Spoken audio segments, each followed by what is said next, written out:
Bienvenidos a la jaula del noob. Prepárate, porque no podrás escapar.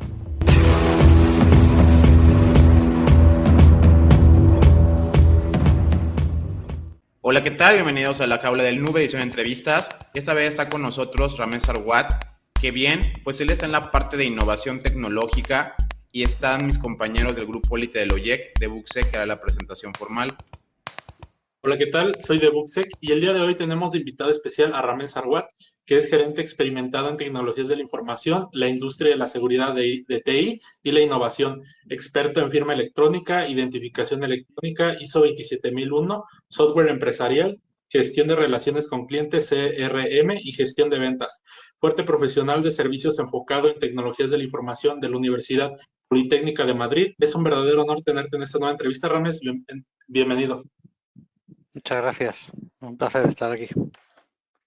Bien, Ramesh, pues platícanos un poquito qué es esto de la innovación tecnológica o exactamente cuál es tu trabajo que desempeñas generando nuevos productos. Te toca a ti, por ejemplo, si una empresa como Amazon, una empresa como Google quisieran hacer la nueva Alexa o quieren hacer nueva tecnología, ¿es involucrado en eso, en lo que estás tú como creación de producto y innovación?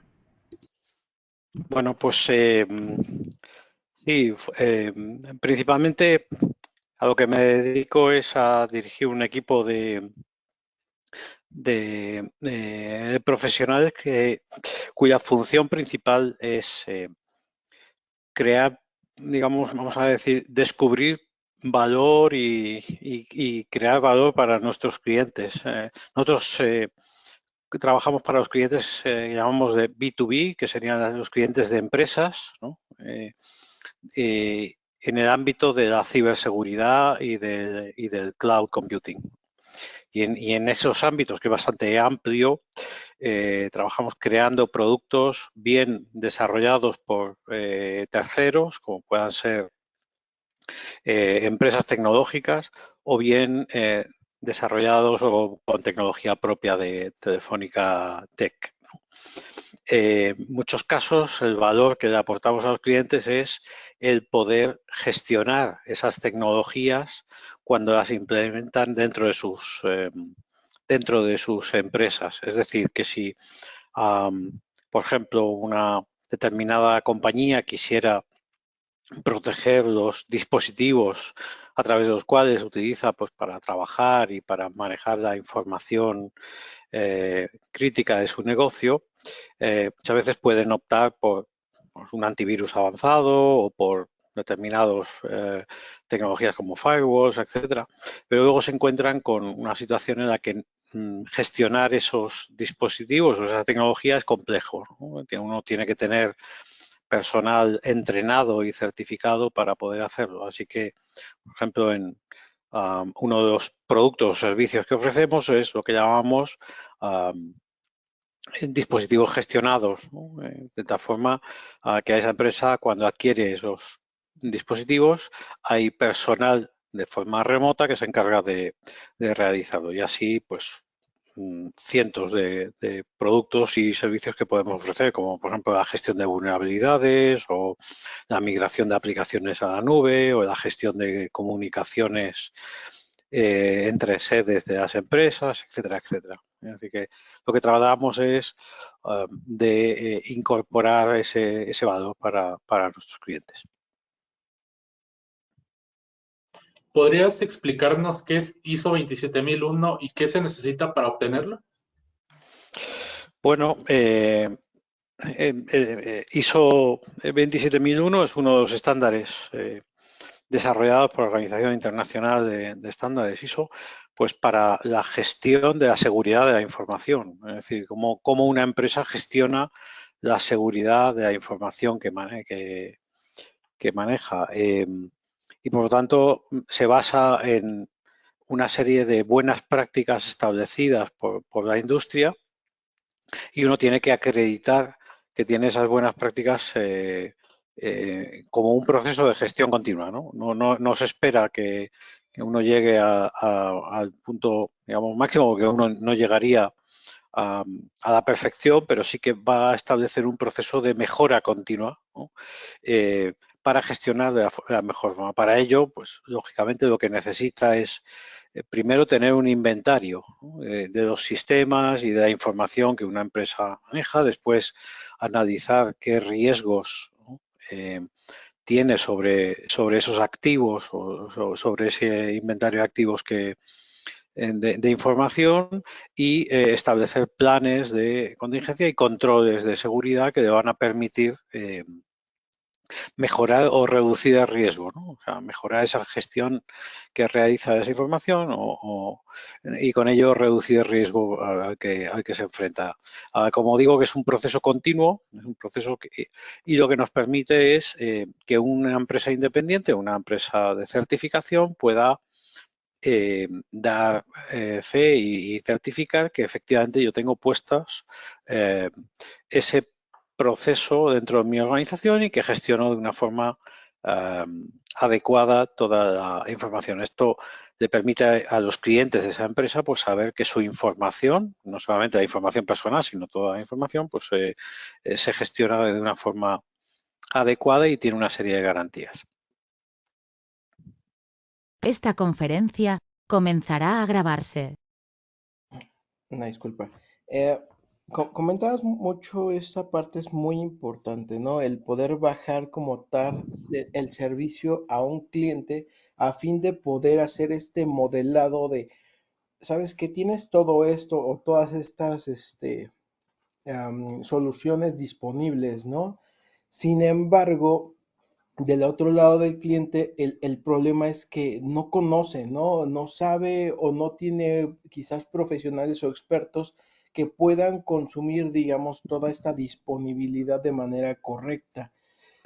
Para, digamos, tú poder realizar esta, digamos, poder llevarle esta visión al cliente, tuviste o tienes en tu equipo desde expertos justamente en la cuestión visibilidad de ventas, tanto en la visibilidad técnica. Cuéntanos un poquito de todo este espectro que cubre pues el área para que más o menos la gente pueda dimensionar, ¿no? Que no nada más es de que, pues son vendedores. No, no son vendedores. O sea, ¿podrías explicarnos esta parte?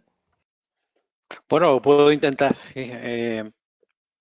En realidad, en todo lo que tiene que ver con tecnología, mi opinión es que siempre buscamos soluciones mágicas, ¿no?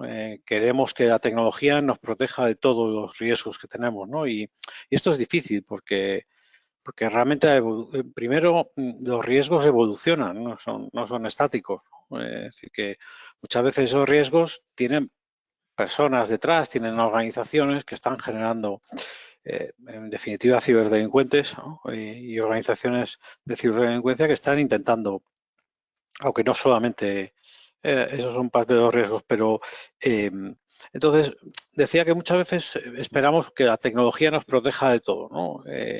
Y en realidad la protección, ¿no? Muchas veces cuando hablamos de ciberseguridad, y yo creo que lo sabrán, quien nos está escuchando, consiste en una mezcla de tecnología. Tenemos que tener la mejor tecnología disponible. Quizá haya demasiado en el mercado y eso ya, primero, seleccionar una buena tecnología ya es un problema para muchas organizaciones. Después, tiene que ver con procesos, ¿no? Tiene que haber una serie de procesos para manejar esa tecnología, para gestionar esa tecnología. Y por último, personas, ¿no? No necesariamente ese es el orden de importancia, las tres cosas son muy importantes, ¿no? Tecnología, procesos y personas, y la mezcla de las tres elementos es lo que nos va a permitir, por ejemplo, mantener la seguridad de mi empresa o tener éxito en el uso del cloud computing o implementar unas comunicaciones más flexibles y ágiles en mi empresa. Es decir, que casi todas las empresas tienen un reto por delante y es tratar de ser lo más digitales posible porque están compitiendo en un mercado globalizado y además que se digitaliza muy rápido, ¿no? Y entonces los clientes demandan relaciones y flexibilidad para las empresas con las que se relacionan y lo que buscan es un socio para las empresas pues, para que le ayude ese proceso de digitalización. Y eso es lo que queremos ser. Es decir, queremos muchas veces ser un consejero para esas empresas sobre si yo tengo o no personas que venden, etcétera. En realidad no. Dentro de la organización de trabajo hay un equipo de ventas, hay un equipo de operaciones, hay un equipo. Y nosotros estamos un poco en medio de todos los distintos equipos que tradicionalmente funcionan, porque nuestra función es tratar de orquestar, ¿no? Y de que funcione todo, y crear productos de valor añadido a los clientes. No queremos simplemente, si me permitís, pues si fuésemos una empresa que vende servicios de transporte, no vendemos coches, ¿no? La tecnología, pues en este caso podrían ser los coches, pero lo que vendemos es personas y procesos que nos ayudan a llevar a las personas de un sitio a otro, ¿no? Es decir, que nosotros manejamos la tecnología para nuestros clientes, asesoramos sobre qué tecnologías son las que mejores pueden encajar en su negocio, le ayudamos a implementarlo y después a operarlo y administrarlo, ¿no? Entonces, todo ese ciclo de vida de la tecnología, desde que se elige hasta que se obtienen los resultados, ¿no? Es lo que intentamos ayudar, ¿no? Entonces, antes de poder vender algo, tenemos que convertirlo en un producto, ¿no? Y es lo que nosotros hacemos, ¿no? Y además, añadirle desde el entendimiento del negocio de nuestros clientes, pues cómo esa tecnología se adapta bien, porque no es lo mismo aplicar una determinada tecnología pues a un cliente del sector de sanidad, ¿no? De la salud, como a un sector bancario o de seguros o un cliente que pertenezca a un gobierno, etcétera, ¿no? Tienen una serie de particularidades que hay que tener en cuenta para que esa tecnología pueda ser utilizada con garantías y además cumplir muchas veces con las normativas y legislaciones que afectan a un sector o a un determinado país en concreto. Bien, y ahorita que mencionas esto, me viene mucho a la mente lo que viene a ser el gobierno de TI. A ver si nos pudieras comentar un poco, ¿qué es esto de ITIL? En primera, ¿qué es esto de gobernar la TI? Porque también suena como que ya tengo que meter políticas, ya mucho era con meter los firewalls y todo esto, como para ahora gobernanza de TI, gobierno de TI. El concepto para los que están en casa es un poco que pues tu departamento de TI no puede estar todo hecho un desastre, tiene que tener cierto orden, pero hay muchas metodologías y esto puede llegar a causar cierto conflicto entre las personas, es decir, a ver qué tengo que hacer primero, me voy por ITIL o me voy por COVID, o es que está imposible la certificación de ISO 27000 o ISO 9000. Creo que algunas veces el estándar de las personas, pues sí, obviamente es obtener el sello, la acreditación o algo con cierto valor crediticio en el mercado o valor de seguridad, valor de calidad. Pero, ¿qué es esto y cuál se debería de obtener primero? ¿Qué diferencia hay entre las mismas? ¿Qué es esto del gobierno en TI y cómo debería de empezar? Porque a lo mejor no debo de empezar por querer ISO o primero me voy por IT, luego por COVID. Si nos pudieras comentar un poquito tu opinión respecto al tema. Bueno, en realidad tiene mucho que ver con lo que explicaba antes. Es decir, tienes que, digamos que una empresa, cuanto más grande, más complejo son sus necesidades y por lo tanto más tecnología vas a tener que implementar dentro de la empresa, ¿no? Si uno se pone en los zapatos de un responsable de tecnología o un CEO de una empresa, él tendrá normalmente muchas dudas sobre cómo tener que afrontar, ¿no? Por una parte su negocio está pidiendo, oye, cada vez tenemos que ser más digitales, tenemos que conseguir que los clientes poder relacionarnos con ellos digitalmente, tenemos que poder tener sistemas de facturación, tenemos que tener múltiples demandas del negocio. Por otra parte tiene sus presiones financieras, ¿no? Le pedirán normalmente hacer cada vez más cosas con menos dinero, con menos plata. Y y luego tendrá a su propio equipo diciendo, oye, en realidad, ¿por dónde empiezo, no? ¿Qué es más importante, no? Empezar a montar el sistema de facturación o proteger con cambiar los firewall que se quedaron anticuados, o tengo que, en realidad, se trata de poner un poco de orden en todo ese proceso y tener, yo diría que unos cuadros de mando que nos permitan tomar decisiones en función de unos objetivos que me pueda marcar, ¿no? Yo lo veo, en realidad cualquier metodología es buena mientras la respete y la siga, ¿no? Todas tienen un mismo propósito, que se trataría digamos, organizar el trabajo y hacerlo sistemáticamente. Lo peor que me puede pasar es no tener ningún proceso de tecnología y no tener ningún tipo de gobierno, porque entonces lo que tengo es un desgobierno de esa tecnología. Necesito marcarme unos objetivos y necesito tener una serie de procesos que me exigen, ¿no?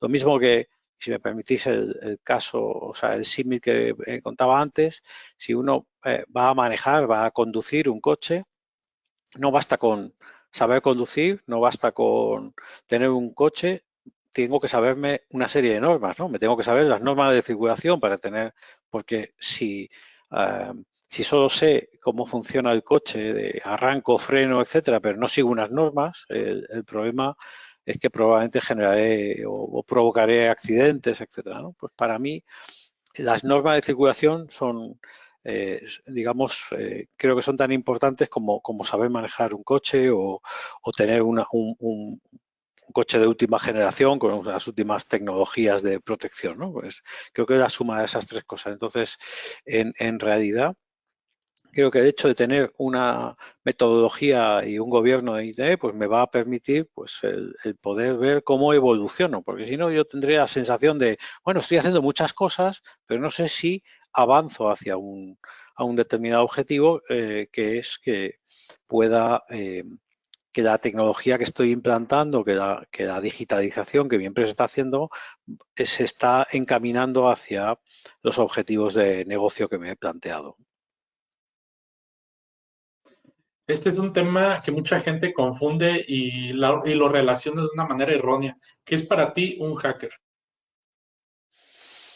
Bueno, sí, sin duda.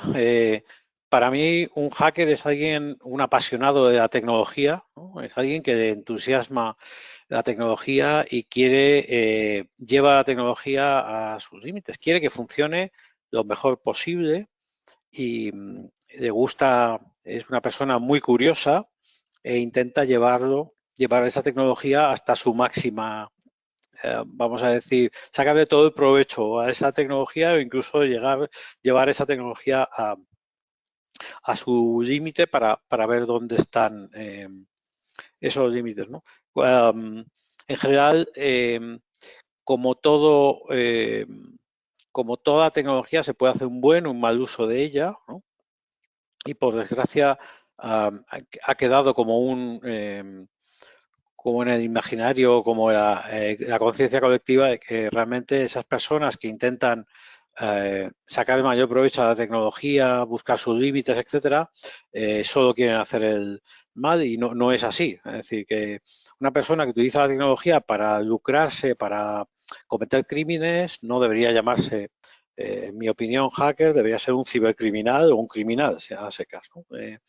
Mientras que alguien que es capaz de ayudar a otros a sacar el máximo provecho de esa tecnología, a buscar esos límites y a que se mejore constantemente esa tecnología para que sea más segura, para que gestione de forma óptima los datos o la información que tiene, pues yo, en mi opinión, debería ser recibir el nombre de hacker, porque en realidad está ayudando a que la sociedad y la tecnología avance. Claro, totalmente. Hablando esta cuestión de llevar justamente, ¿no? Todo este conjunto de soluciones a distintos clientes, hay algunos, digámoslo, no sé, decir, vendors, algunas empresas que se casan justamente con algunas marcas, ¿no? Entonces, ¿sabes qué? Nosotros estamos casados con Cisco, por decir, ¿no? Y te vamos a traer, pues, que quieres protección de esta cuestión, pues vas a tener esto. Si quieres de esto, te vamos a dar de esto. Y nada más hay de ese sabor, ¿no? Y creo que este modelo como de tener una religión, es como tener una religión, ¿no? Estás como cuadrado, cerrado, y si este vendor no tiene como una solución para lo que tú quieres o algo que te acomode, pues ni modo, no vas a poder, ¿no? Entonces es ahí yo creo que cuando las empresas dejan de tener como, pues, tantas capacidades y tanto alcance, ¿no? ¿Cómo manejan ustedes esto de las marcas, los productos? ¿Cómo hacen esto? ¿Ustedes mismos hacen esta gestión este análisis de capacidades para poder determinar cuál sería la mejor opción? ¿O cómo llevan este proceso? Mm. Bueno, pues unas ventajas de ser una empresa muy grande y de tener miles de clientes es que no todos los clientes te piden lo mismo y afortunadamente cubrimos un aspecto, una cantidad amplia de fabricantes. No los cubrimos todos, es imposible que ninguna empresa conozca todas las tecnologías, ¿no? Solamente en ciberseguridad pues, deben haber más de 2.000 empresas proporcionando distintas tecnologías y necesitaríamos un ejército auténtico de gente. Pero, ¿cómo hacemos? Pues tratando de ser agnósticos, ¿no? Entendiendo las necesidades eh, de cada cliente y ayudándole a seleccionar la tecnología que mejor se adapta. No hay una sola tecnología muchas veces que no nos gusta pensar si uno es un cliente que somos únicos y que realmente esa unicidad que tenemos hace que solo haya una tecnología que resuelva mi problema, ¿no? En muchos casos hay varias tecnologías. Lo más importante es aplicarla bien, ¿no? Aplicarla como se espera y tener personas, ¿no? Que la conozcan y que le saquen el provecho, ¿no? Somos conscientes de que muchas veces el software, ¿no? Eh, pues no se saca todo el provecho, ¿no? Hay gente que compra determinadas aplicaciones y utiliza un 5 o un 10% de sus capacidades e incluso algunas veces lo configuran erróneamente o no lo configuran o no lo gestionan adecuadamente y esto es un pequeño desastre, ¿no? Porque eso es lo que permite que muchas veces, ¿no? Muchas fugas de datos que se producen, por ejemplo, pues se producen por una mala configuración, por una falta de atención. Entonces, lo que nos preocupamos es no solamente ayudar a encontrar una tecnología adecuada, sino que exista personas que realmente la conocen y que la aplican todos los días y que la monitorizan y que ayudan a sacar el provecho y sobre todo a que cumplan su función, ¿no? Es importante estar casado. Uno puede tener una buena red si está basado en Cisco, si está basado en Fortinet, si está basado en cualquiera de los fabricantes que hay. Claro, puede tener. eh, no implica grandes o pequeños. Muchísimas veces el, los fabricantes cumplen con su función, ¿no? Es verdad que para determinados aspectos muy, muy concretos puede ser mejor uno u otro, pero en general lo importante es, por supuesto, seleccionarlo, pero después utilizarlo, ¿no? Y es ahí donde muchas empresas, vamos a decir, que fallan porque no tienen gente disponible, porque que conozca bien esa tecnología y no la utilizan adecuadamente. Entonces, en realidad estamos centrando el problema de la selección cuando realmente debería ser el problema completo. Es decir, tengo que seleccionar una buena tecnología, tengo que ser capaz de implantarla con éxito y rápido y además tengo que ser capaz de operar y administrar de forma continua. Bien, a mí me gustaría pasar un poquito por lo que tiene que ver con la parte de producto. Si una persona quisiera hacer un producto, por ejemplo, de hacking o de ciberseguridad, ¿qué tendría que pensar o cuál sería el ABC de generar ese producto? Me refiero a que los intangibles ciertamente pues son complicados de manejar o de agregarles valor. O sea, yo estoy en mi casa y quiero hacer un producto de hacking. A lo mejor tiene que ver con Blue Team, Red Team, algo ofensivo, seguridad defensiva.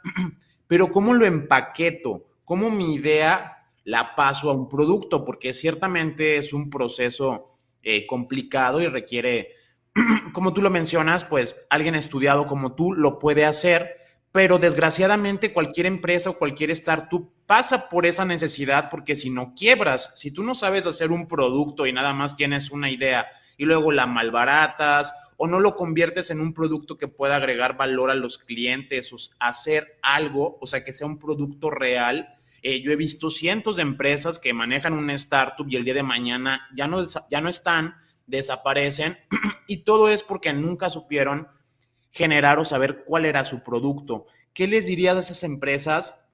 Sé que es complicado lo que te estoy pidiendo, pero ¿cómo se podría hacer un tipo ABC de un producto intangible que tenga que ver con ciberseguridad? ¿Cómo aterrizo mi idea? Ahora sí que me bajo de la nube y si esto no es posible, mejor no lo hago. ¿Qué debería de tener en cuenta? A lo mejor el precio, a lo mejor el mercado, un par de tips que nos pudiera regalar, por favor. Bueno, lo puedo intentar. Efectivamente, no es una pregunta fácil, pero en general siempre hablamos de producto como algo que aporta valor a los clientes, ¿no? Y, y quizá la palabra sea muy genérica, ¿no? Uno habla de valor, ¿qué es el valor? ¿No? Es decir, que en realidad es que resuelve un problema. O sea, es difícil resolverle un problema a un médico si uno nunca ha hecho de médico, ¿no? Es decir, que lo primero que yo diría es que tienes que entender cuáles son los retos a los que se enfrenta una determinada empresa en temas de ciberseguridad. ¿Cómo se gestiona la ciberseguridad en una empresa si no sabes cómo se gestiona una determinada, cómo se gestiona, perdón, la seguridad en una empresa? Es difícil resolver un problema. Es decir, que si no conoces el problema es difícil darle una respuesta, ¿no? Por lo tanto, el primer tip que a mí se me ocurre sería bueno conocer, ¿no?, la problemática de una, dos, tres, X empresas de cómo se está gestionando, porque ahí es donde voy a poder detectar necesidades, ¿no? Oye, he visto que tardas mucho tiempo en hacer esto, por ejemplo, el parcheado, ¿no? O he visto que no tienes un inventario, no eres capaz de mantener un inventario actualizado de tus activos, ¿no? Porque, claro, se dan de alta y de baja muchos dispositivos. O he visto que en realidad gestionar tienes demasiadas vulnerabilidades y tienes que elegir cuál de ellas resolver porque no tienes presupuesto. Entonces, esto es un problema para determinadas empresas, ¿no?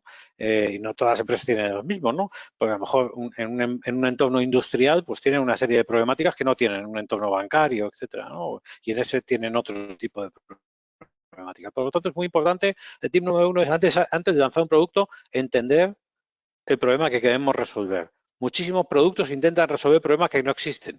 Entonces, fracasan, claro, porque no resuelven ningún problema real, ¿no? Lo segundo es entender que un cliente está dispuesto a pagar lo que queremos cobrar por ese producto, ¿no? Es decir, que porque nos parece que si resolvemos un problema, ya parece que cualquiera va a querer pagar muchísima plata. Y no es verdad. La gente está dispuesta a pagar un determinado en función de ese valor que le va a conceder a la solución que yo le estoy dando al problema, ¿no? Si es un problema, los clientes tienen un problema una vez al año, pues hombre, no parece muy razonable que yo le pida que me pague 1.000.000, ¿no?, por resolver un problema que solo se produce una vez al año y que muchas veces le supone, ¿no?, pues hacer trabajar 2, 3 personas durante una semana. Y dices, oye, pues está claro que el valor que yo le estoy pidiendo y el que él le da, porque es el problema que tiene que resolver, pues no es equivalente, ¿no? Entonces, tengo que alinear el valor que yo le quiero dar, o sea, del problema que yo resuelvo a el dinero que le voy a pedir. Por lo tanto, ¿cuánto dinero está dispuesto a pagar un cliente por ese producto, ¿no?, que resuelve una problemática, ¿no? Entonces, esto también es importante, ¿no? Y luego, yo diría, el tercer punto sería entender la competencia, ¿no? ¿Cuánta gente hay resolviendo ese mismo problema, ¿no? Porque a veces parece que, qué buena idea tuve, ¿no? Estoy resolviendo este problema, ya, pero es que hay otros 100 que también lo resuelven, ¿no? Y lo están haciendo, y además te tienen ventaja, porque llevan 2, 3, 4 años antes que tú haciéndolo, con lo cual es muy difícil que tú vayas a batirlos, ¿no? Y que eres capaz de generar algo más avanzado que alguien que te sacó ventaja. No significa que solo puedas resolver problemas que nadie haya resuelto, pero hombre, al menos mira cuánta competencia hay para darte cuenta de si ese producto. Con lo cual, yo diría, por resumirlo, 3 tips, ¿no? Entender bien el problema que queremos resolver, ¿no? Ver que el cliente está dispuesto a pagar por eso el precio que estábamos considerando y ver cuál es la competencia que existe. Si todo eso lo he analizado y llego a la conclusión de que tengo un producto que aporta valor, yo lanzaría el producto y lo intentaría promocionar. Pero digamos que hay que hacer ese tipo de checks, ¿no? Y creo que muchas veces con la emoción de he tenido una excelente idea, no validamos ese producto en el mercado. Y validarlo significa pues hacer esto, ¿no? ¿Qué problema resuelvo? ¿Están dispuestos a pagar lo que yo quiero cobrar por él? Y hay demasiada o no competencia y puedo diferenciarme, puedo encontrar algo que me haga único. Puede ser una pequeña cosa, pero puedo encontrar algo que me haga único. Si esas 3 preguntas las puedo resolver, yo creo que tendría sentido poder avanzar en el producto. No es una garantía de éxito, pero sí que tendría una capacidad para poner un producto en el mercado. ¿Cuáles han sido uno de tus mayores retos durante tu trayectoria profesional? Llevo casi 32 años trabajando, creo que muchísimos, pero los más difíciles, si tuviese que apuntar que los más difíciles siempre han sido relacionados con gestionar personas. Las personas son lo que más te motiva, en mi caso, pero también lo que más difícil. Mantener la motivación de las personas es muy complicado. En un contexto donde prima mucho la parte financiera, etcétera, pues conseguir equipos motivados, reclutar talento, etcétera, para mí siempre ha sido lo más difícil, ¿no? Conocer tecnología y aplicarla está bien y la verdad es que es algo que a mí me gusta, pero gestionar equipos es una de las cosas, yo creo que cuanto más tiempo llevo haciendo, más difícil se me hace, porque en realidad no somos sencillos y cuanto más grandes los equipos que tienes, pues más intereses, más sensibilidades tienes que gestionar, etcétera. Entonces no sé si la pregunta tiene más que ver con un proyecto que haya sido retador, etcétera, pero yo diría que las personas siempre han sido la parte más compleja del trabajo que he tenido que hacer desde el punto de vista de proyectos. Y lo que queréis saber es qué proyectos hemos tenido que hacer,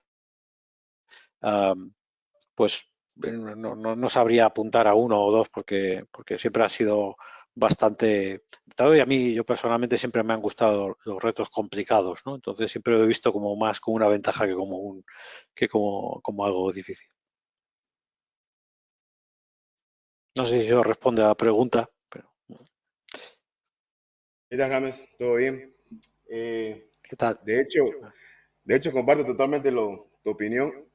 Me hace acuerdo a la ley de Amara. Sostiene que en la mayoría de los casos, los seres humanos tendemos a sobreestimar los efectos de una nueva tecnología a corto plazo, mientras que subestimamos su efecto a largo plazo, ¿no? Recuerdo que cuando hablábamos del tema de ciberseguridad, el tema de motivación que estás hablando, tener motivado no te puedo decir a nuestro personal, pero a las personas como tal, ya sea cuando estamos en un startup, queremos empezar un negocio, queremos, de alguna manera nos preguntan cómo podemos hacer para cuando queremos emprender una nueva idea o un nuevo proyecto, que aquí es donde va mi pregunta. Más que todo pregunta, es como un tema que te quiero plantear, que para escuchar tu opinión. Hoy por hoy, digamos, lamentablemente pues nos cuesta bastante entender que primero pensamos en dinero y retorno antes de pensar en que funcione el tema, ¿no es cierto? Y por eso el 84% de los negocios van directo al fracaso, van directo a fracasar. Y de hecho eso es bueno fracasar, porque eso te va dando luz y te va dando un camino, te va dando un norte, ¿no? Y en tu experiencia que vos has tenido, digamos, puedes comentarnos, por ejemplo, ya esto es un tema más personal, ¿Qué fracaso tuviste que al final de cuentas no fue un fracaso que se convirtió en algo brillante de repente? Porque si te das cuenta, la motivación como tal puede venir de cualquier parte, no es que estuve leyendo, no sé, ¿no? Cómo ganar amigos e influir sobre las personas, o cómo, no sé, pues no, ese tipo de libros motivacionales, no. Yo creo que la motivación viene de la pasión acompañado de buenas ideas, de un buen equipo, de buen apoyo, y sobre todo disciplina, ¿no? Como tal, pero el tema de que saber que si pasa algo, no importa, hay que seguir dándole y hay que darle, y hay que darle, y hay que darle, ¿no? Entonces, al final de cuentas, nadie va a recordar tu fracaso, te van a recordar por eso genial que hiciste. Así lo vemos a Da Vinci y a muchos, ¿no? Entonces, en tu caso particular, personal, ¿qué crees que tuviste? Es que la palabra fracaso a veces es un poquito fracaso, pero sí, hay que fracasar en la vida y hay que saber fracasar y tomarlo como experiencia, ¿no? Y en tu caso tuyo, ¿qué tuviste o qué pasó, digamos, que tal vez no está en los libros, no está en internet, no está escrito digitalmente eso? Pero Bueno, puedes comentarme un poco sobre ello.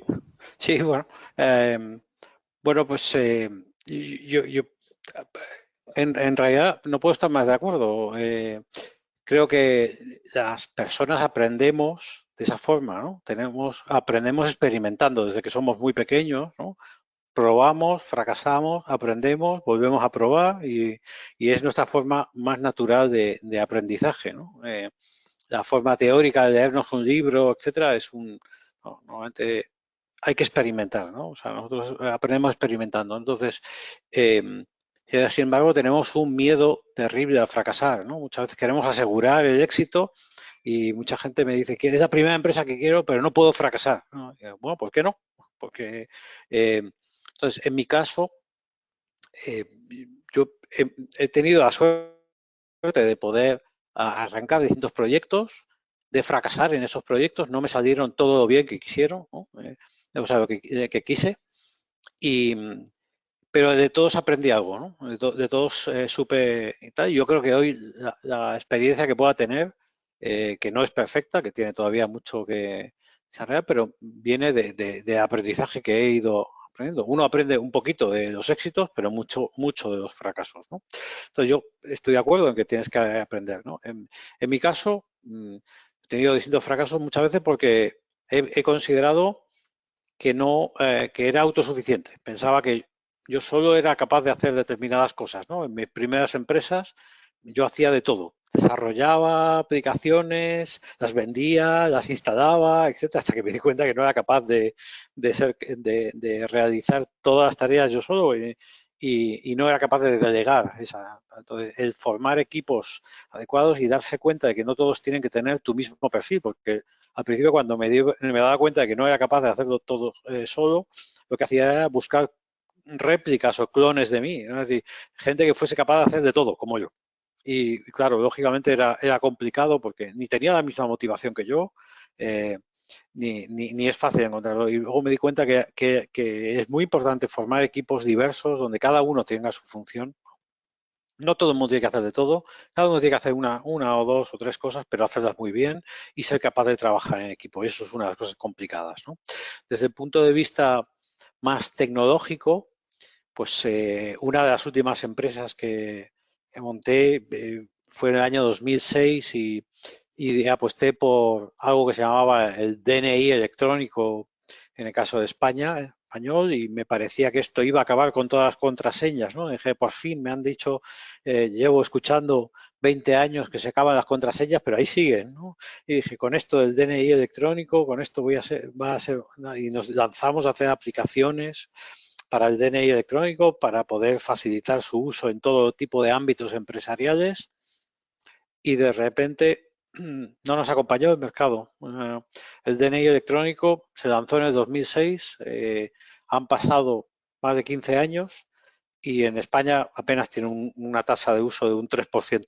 Es decir que, pero sin embargo me permitió crear aplicaciones de firma electrónica, que no fue lo primero que hice, pero me di cuenta. Y lo importante es estar atento a cómo avanza el mercado, ¿no? Y nos dimos cuenta que la gente ya no quería sustituir las contraseñas, pero sí que quería firmar documentos, ¿no? Y eran tecnologías muy relacionadas. Así que pivotamos hacia una una plataforma de firma electrónica y la desarrollamos y tuvimos éxito, pero en realidad la idea inicial no funciona y lo que hay que hacer es estar atento, refinar y no encadenarse a la idea inicial, como que tiene que funcionar sí o sí. No. Hay que saber leer los mensajes del mercado y si hace falta reinventarse. O sea, no, Amazon arrancó como una empresa de venta de libros, ¿no? ¿Dónde está hoy? ¿Venden libros? Sí, pero no es su negocio, ¿no? Y fueron capaces de reinventarse hacia una empresa que vende prácticamente de todo y ahora casi a que vende infraestructuras, ¿no? de IT. O sea que en realidad hay que ser capaz yo creo que de inventar o reinventar la compañía siempre que haga falta. No hay que hacerlo constantemente, pero sí que si vemos que la apuesta elegida no es la más adecuada, pues ser capaces de evolucionar, ¿no? Bien, pues muchas gracias, Ramés Sarwat. Ha sido un placer tenerte aquí en la jaula del noob. Sin duda, pues nos queda corto el tiempo para tantas incógnitas que salen por aquí. Esperamos tenerte nuevamente en otra entrevista. Y pues ya lo saben en casa, allá necesitan hacer un producto o algo, sigan esos consejos. Recuerden que pues no solamente es tener una idea brillante, hay que tener en cuenta la competencia, el mercado, todos estos tips que nos ha dado Ramés. Y bueno, pues a seguirlos en casa. Esto fue la jaula del noob. Gracias por habernos acompañado. No te pierdas el próximo episodio. Recuerda darle like, suscribirte y compartir. Esto fue La Jaula del Noob. Sale mucho fake, que solo es un lamer y quiere joder, y no va